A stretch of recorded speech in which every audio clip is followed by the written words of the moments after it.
Welcome to this Windows Computer and Technology channel, and today's daily commentary has to do with what I find to be a interesting aspect of really big tech companies, and it has to do with the earnings report that have been released for many companies this week.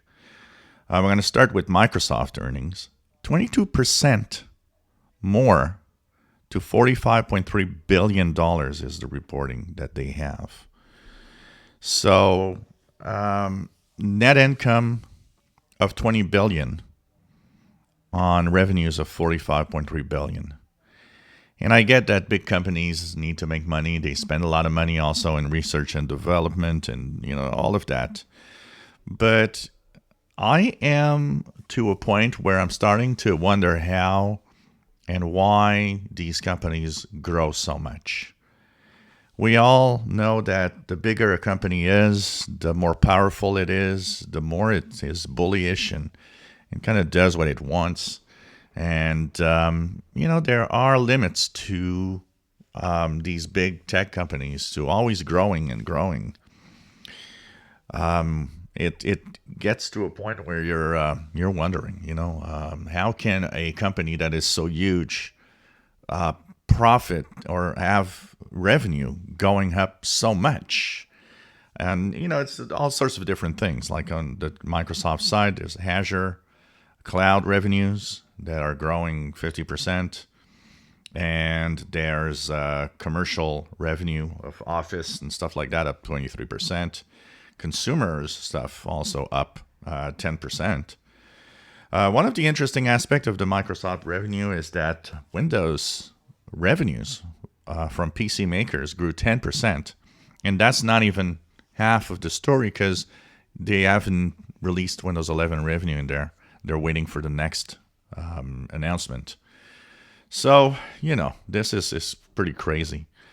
And you look at other tech companies, that are huge. Apple, that declares, all of its revenue stuff, which is completely nuts. Also, at the same time, the amount of money that Apple makes, and it's growing all the time.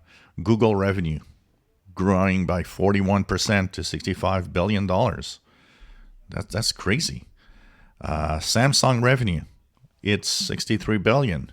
It's better than the estimates.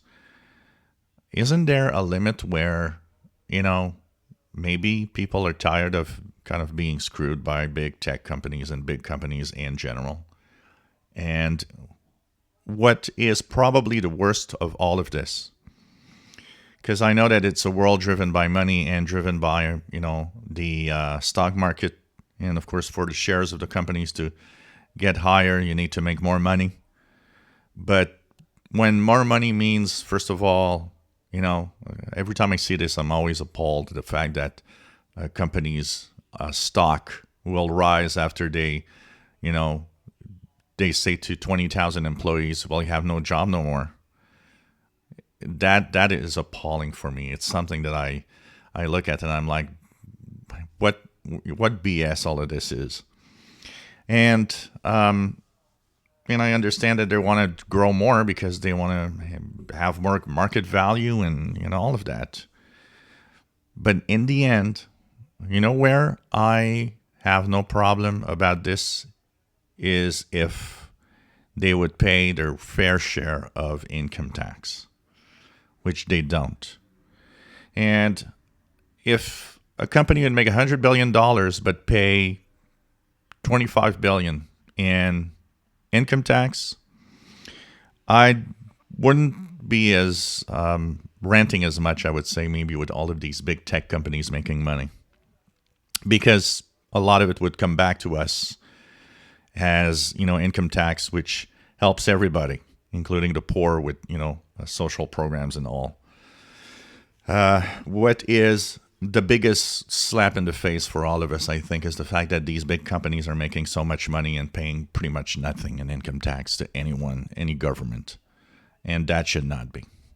So that's today's daily commentary about these big tech companies making way too much money and becoming way too powerful. If you enjoy my videos, please subscribe, give us thumbs up. Thank you for watching.